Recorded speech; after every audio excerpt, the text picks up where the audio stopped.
ধরনেরই কিন্তু successful story আছে। মানে আমার ক্ষেত্রে যেন আমার 3টে জেনারেশনই লয়ার ছিল। আমার দাদু বাড়ি ছিলেন না শ্রীযুক্ত মোহনলাল চট্টোপাধ্যায়, উনি আলিপুর সেশনস কোর্টের বড় পাবলিক প্রসিকিউটর ছিলেন। আমার বাবা চিত্তরঞ্জন চট্টোপাধ্যায়, উনিও ছিলেন চিফ পাবলিক প্রসিকিউটর ব্যাংশাল কোর্টে।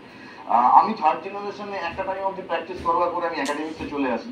কিন্তু এরকমও অনেক এক্সাম্পল আছে, মৃত্যুর রায় উনিও স্বীকার করবেন যে ফার্স্ট জেনারেশন লয়ার ভালো অধ্যাবসায়ের মধ্যে দিয়ে এবং নিজের মধ্যে একটা দারুণ জিলের মাধ্যমে এবং যাকে বলে সততার সাথে প্র্যাকটিস করে তারা কিন্তু সাকসেসফুল হয়েছে। মানে এটা কোনো প্রশ্ন নেই যে একটা জেনারেশন জাস্ট বিকজ একটা ক্লায়েন্ট টিম তৈরি ছিল, সেই চেম্বারটা ছিল বলে তারা এগিয়েছে, এবং পরের জেনারেশন যদি ফার্স্ট জেনারেশন হয় তারা পারবে না, এরকম কোনো প্রশ্ন নেই। কিন্তু একটাই যেটা ব্যাপার যে এই প্রফেশনে না মানুষকে there to B ভরেচিয়াস reader.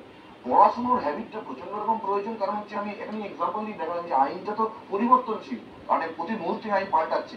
At the same time তাদের ওই যে কথাটা যে বলার যে ব্যাপারটা, মানে ধরুন একটা যাকে বলে এক্সামিনেশন চিফ করছে, একটা সাক্ষী যারা কোর্টে দাঁড়িয়ে আছে, তাকে যে আমি প্রশ্ন করবো, যে ডিফেন্স কাউন্সিলে তাকে যে সাক্ষী সে ভাঙবে, এই দুটো জিনিসের জন্য সে যে প্রশ্নটা তাকে করবে এটা কিন্তু বইয়ের পাতা তাকে শিখিয়ে দিতে পারে।